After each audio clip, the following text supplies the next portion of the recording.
Well, you're back. It is 8:10 here on a Thursday edition, and I'm joined in studio by Laramie Plainsmen head football coach Clint Reed. As hard to believe, yes, hard to believe, but we are basically a month away from practice. When I say that, is it sneaking up on you a little bit? It does. You know, this is our first off season. Last year was a whirlwind. You know, getting the job at the 11th hour, basically graduation night last year. We spent some time, me and you, talking about that, and had to race into camps. At least we've had an off season this year to spend some time working with the kids, working with coaches, working on the program, working with the community.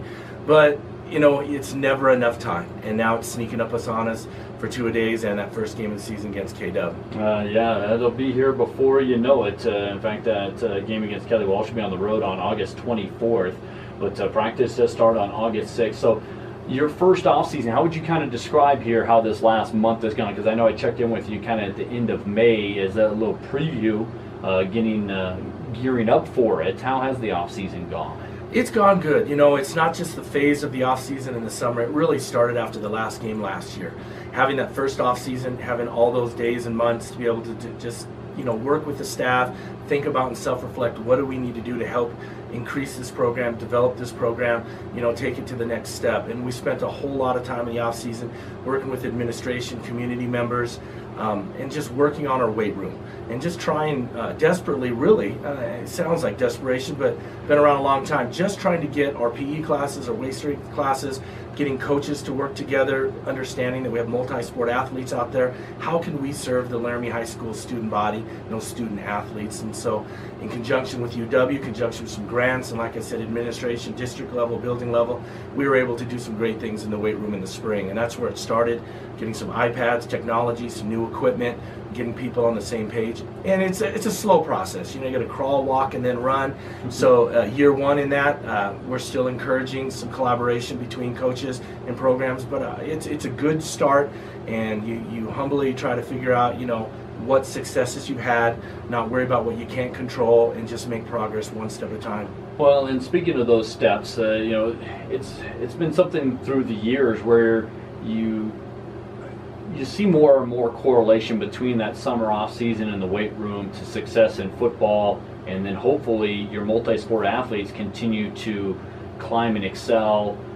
You know, I've had several conversations with folks in the community and around the state about the correlation between a strong football program to a strong wrestling program to a strong kind of weights and off-season condition, and that's how you build things. And you look at some more of the successful programs around the state, namely, you know, until they split off, but Thunder Basin, your Sheridan, your Natrona County, even Kelly Walsh this year, they've gotten their wrestling and football program kind of revived a little bit. You know, Cheyenne East in particular, those programs, a lot of correlation between those three factors. No, I agree, David. Football players are not developed on the football field. Football players are developed on, you know, the basketball court, in the track system, you know, running. Soccer players with good feet, basketball players with good hand-eye coordination, baseball players, lacrosse, hockey, all these sports that out there these young men and women play. That's what develops a multi-sport athlete. That's what develops a football player. What we really need is just to increase our strength, our conditioning, you know, our stamina, endurance, all those types of things, and preventative injuries. And that's why the weight room is so important for the football program in the off season. But to develop football players, we encourage them. We want them to be playing everything they can out there, working on their speed, their footwork, hand-eye coordination. Those other sports are just great breeding grounds for success in football. And good programs, you'll see other surrounding programs, you know, as you mentioned, at other schools around the state and other programs around the country, these kids are playing other sports, and that's what makes them great athletes, and that's what makes them great football players. And again, the only thing we preach in the off season as much as get in the weight room to make yourself better. And you've got some lifting sessions, and then you guys do some speed and agility drills as well, kind of following that up. Yeah, one of the things, again, as I mentioned, took this job last year, we've had some conversations with it, and we've tried to really work on throughout the entire year, is a reconnection, you know, in the off season, in the weight room, on the field, speed and conditioning, and connecting with the youth and the community. So you've touched on it a little bit. You know, starting this summer, we started out right after school started on that Monday, immediately after school got out the previous week, and we've gone after it Monday, Tuesdays, and Thursdays, 7 to 8. We've got our high school kids in there, not just football players. We're encouraging every athlete in the school to come in, boys and girls. take advantage of that time. Around 8 o'clock, we've been on the field with speed, conditioning, agility, and just recently, Premier Bone and Joint has joined us for a jump program in sports metrics. We have some physical therapists and trainers from their facility over there coming and joining us, and we're splitting those kids off. We've invited the youth to come in at that 8 o'clock slot. So we've got 4th, 5th, 6th, 7th, 8th graders, up to about 40 of them that are joining us at 8 with our high school athletes. Yeah. So overall, there's about 70 kids on the attendance sheet, you know, with vacations and other sports and camps. They come and go, you know, but any given day, maybe about 40 kids in there, combination. So we start out lifting, we hit the field, do some of that jump program, working on those ankle, knees, hips, with sports metrics with Premier Bone and Joint. And then when the high school kids take off, we bring in those youth, 4 through 8, and we hit the weight room, teach them some technique, Olympic lifts.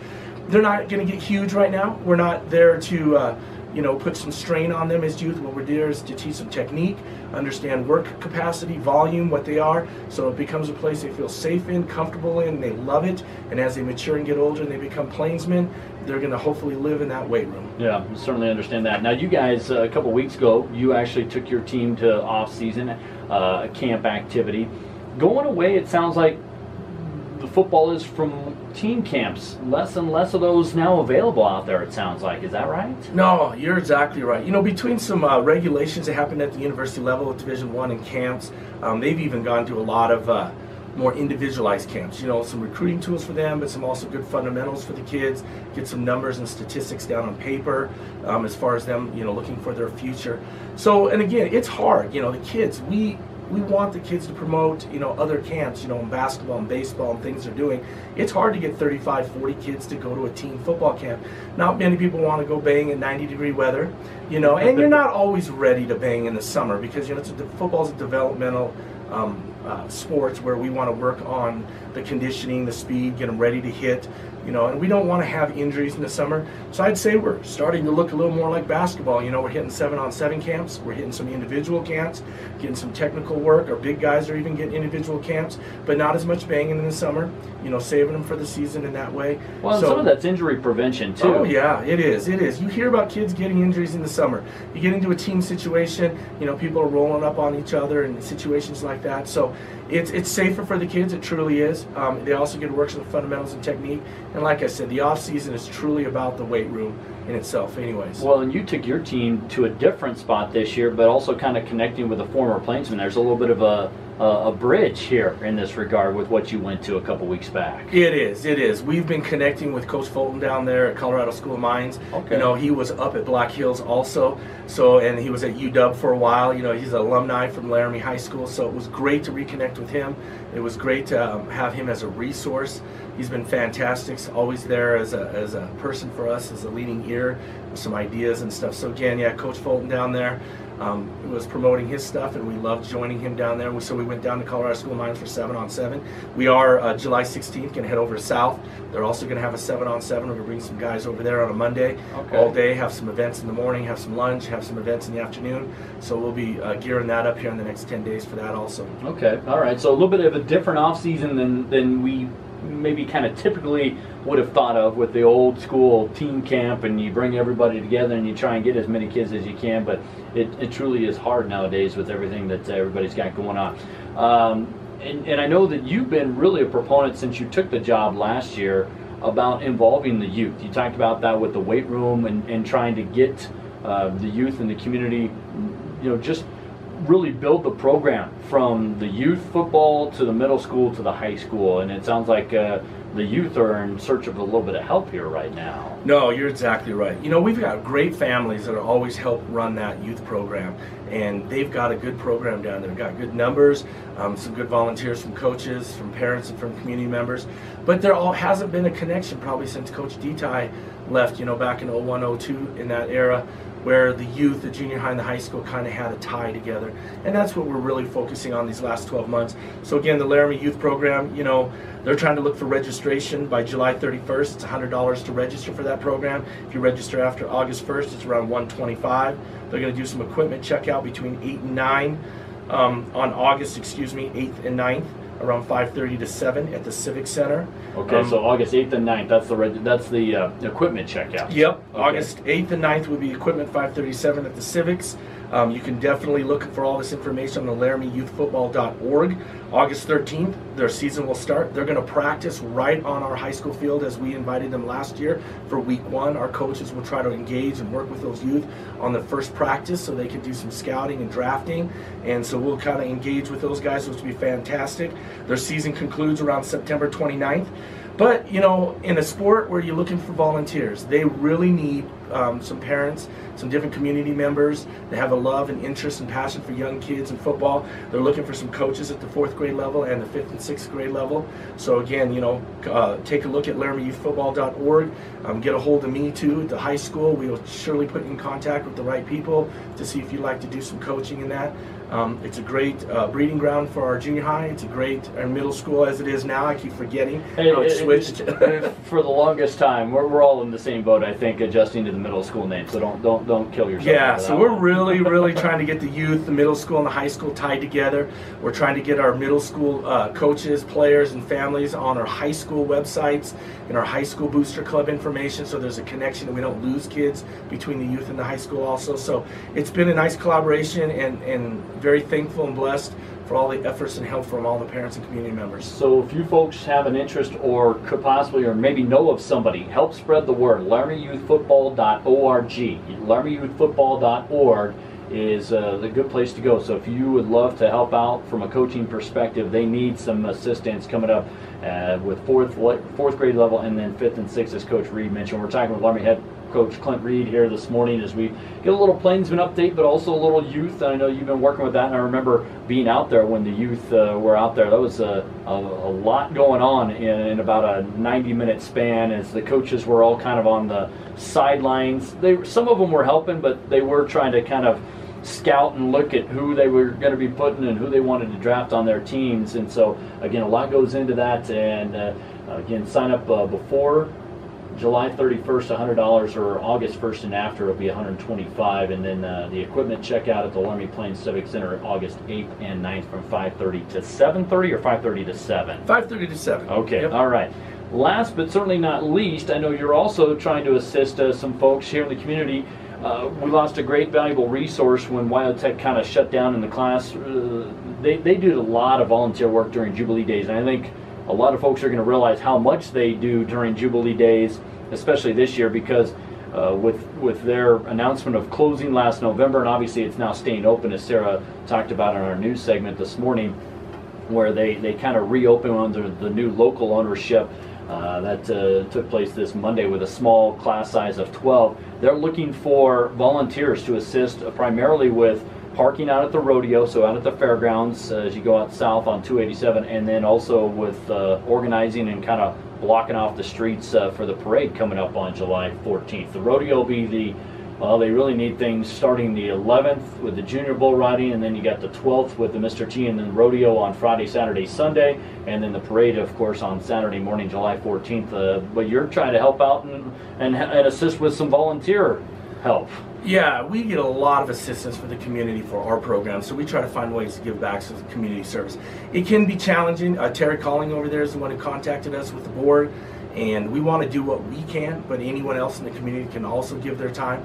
You know, if you want to go to LHS Plainsman Football on our Facebook page, join that Facebook page so you can start seeing what's going on with Plainsman Football, but also we make announcements to try to help the community in that way.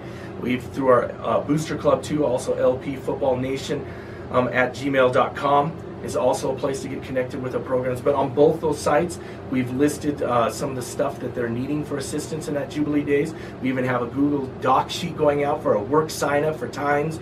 You know, and like I said, again, at the fairgrounds, in the parking lot, at the parade, anything that anybody can do in the football program, the community to help out the Jubilee Days and Terry Collins, that would be fantastic. You know, they lost their connection there, and we all have to work together to give back to each other. It's more challenging for us to do the community service when I don't have the team together yet. So I told Terry I'd do the best I can to put it together. We do a lot of our community service once the kids start gearing up for 2-a-days, you know, do some car washes for some charities and some functions. But we surely want to do the best we can to support them also. Yeah, so Laramie Jubilee Days, again, looking for volunteer help.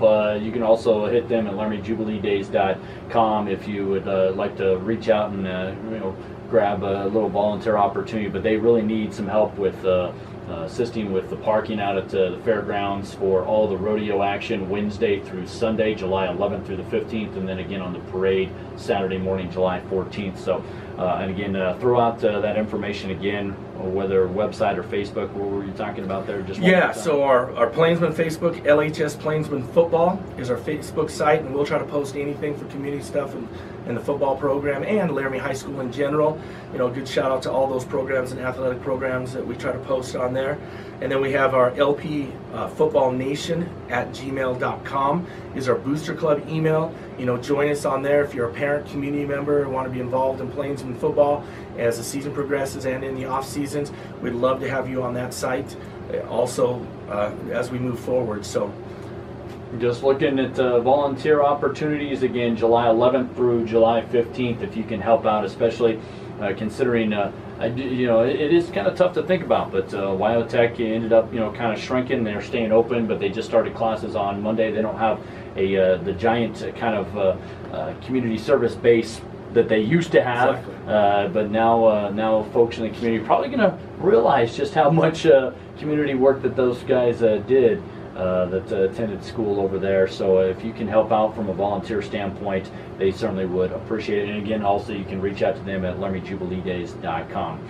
All right, well, pleasure to have you in here on the program on Thursday. Hopefully you had a nice 4th yesterday. Oh, it was good. You know, I kind of escaped the hustle and bustle at the park. You know, we love to go there, but just took the family and some friends and went up to North Crow on some paddle boards out on the water. And it was great in the morning until the clouds rolled in and the showers rolled in. But David, always appreciate all your time and everything for us. And just to throw a last minute dates at you guys here in closing, you know, just August 5th, we're going to have our parent night on a Sunday from about 4 to 6, and equipment checkout for all Plainsmen to gear up on August 6th for our two-a-days. Our two-a-days on August 6th will go 7 to 9 in the morning and 4 to 6 in the afternoon. We're going to have a little senior retreat out at the Nuns place there out on the ranch around August 11th. Some more information to come with that for our seniors. Build a little team collaboration and team building. August 17th is the big one I want to promote too. As you had mentioned, the connection with the youth. We're going to have that big Friday night maroon and white scrimmage around 6 to 8 in the evening at Laramie High School field there, August 11th again on Friday night. We're going to conclude with a little 4th grade through 6th grade youth football, a little 7th and 8th grade middle school football, high school teams all scrimmaging. Hopefully you'll do a little not broadcast so much, at least handle the mic, work the field, work the coaches, parents, and community. There'll be a nice community barbecue. Hopefully we'll have the cheerleaders, the band, everyone there, and have a nice atmosphere. That'll conclude our two-a-days, and then we are geared up for KOWB. All right, so that's August 18th. That is August 17th. August 17th. That's a Friday night at D-Ty Stadium. The season will start a week later at Kelly Walsh, and then the first home game is actually on Friday, August 31st. Hard to believe, but we'll have 2 games in the month of August this year. Just the way the schedule kind of and the calendar kind of fell this year. But that'll be the home opener August 31st, as Rock Springs will come in here for that. Just 4 home games this year, 5 out on the road. So we'll do a little more traveling this year. Yes, totally. It's always a great when the season comes. A little nervous, you know, always is. I think it's always good to have a little bit of nerves because there's a little bit of passion and care. We just have some time that we want to help increase this program and, you know, bring it back to where, you know, when people play Laramie Plainsmen football, you know, we always hope for state titles, we hope for wins, but we want to be very, very competitive, and people know that they come to play us, we're going to smack them around a little bit. All right, thanks for coming in this morning. Appreciate the time. Thank you again, David.